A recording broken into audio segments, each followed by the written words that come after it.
YAHAWAH, BAHASHAM, YAHAWASHI, BAHASHAM, RAWCHAA, QADASH, double honors to GMS who told me this truth.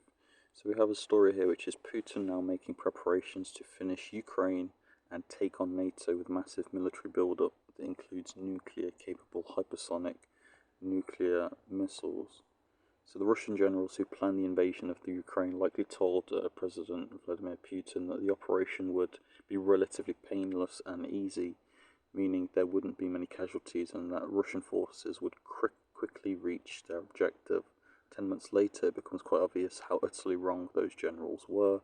Not only has Russia failed to reach most objectives, but Ukraine forces have proven to be much tougher than estimated, and with an influx of Western weapons, primarily from the USA, Russian forces are reeling and have been pushed out of areas they initially captured.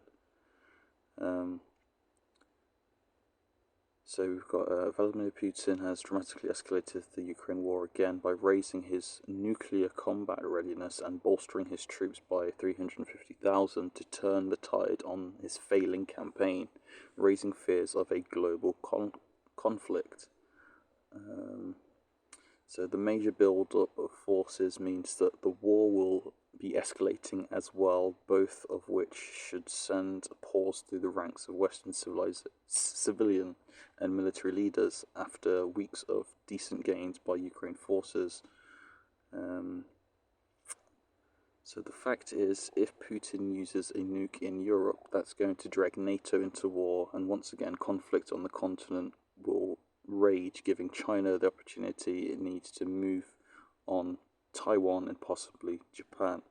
So obviously you can see all the pieces are moving, and it brings me to Matthew 24 and 6.